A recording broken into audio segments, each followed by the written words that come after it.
American universities were once havens for free speech and free thinking. That's why they exist, to be that. But increasingly, they're not that at all. They are safe spaces for people who don't want to explore uncomfortable ideas. Can academia and this country become open-minded again?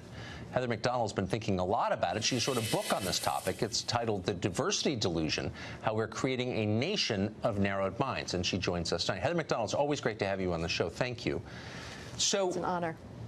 I think we've established, and our viewers, I think, are on board with the reality of it, which is that free thinking is banned in colleges. So what do you do about it now? How do you fix that? Well, I think you have to address the root cause of this free speech crisis, Tucker. The free speech crisis is bad enough, but it is a result of something that is even more poisonous, which is the spreading of victim ideology. College presidents are telling their own students that they are at risk of lethal racism and sexism simply by virtue of being on a college campus. That is an outright lie. There is no more tolerant place, if you're not a conservative, than a college campus today. Yes. There is no more privileged position than being a student with immediate access to the thing that Faust sold his soul for, which is knowledge.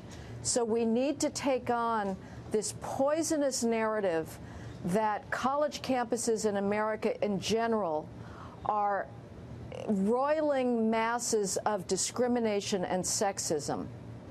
You're doing that. You're doing more than your part just by saying what's evidently true. I mean, I think you get a lot out of just calling BS on ideas that are obviously stupid and wrong. But why don't more people in authority do that? Why are people so cowed by the institutional left? Well, there is no more dangerous epithet you can hurl around these days than racist, and people simply crumple. But the faculty have to stand up. They have to both defend free speech, but as I say, even more importantly, they have to defend the Western civilization that is their extraordinary privilege to pass on to the next generation of students. And if they are not willing to do that, if they're willing to capitulate to these preposterous charges that to read Homer or to read Aeschylus or to read Shakespeare is to be subject to life-threatening racism, they should simply resign because they are betraying the amazing legacy that is their privilege to pass on. Yeah. Our leaders are bent on destroying the institutions that made all of this possible.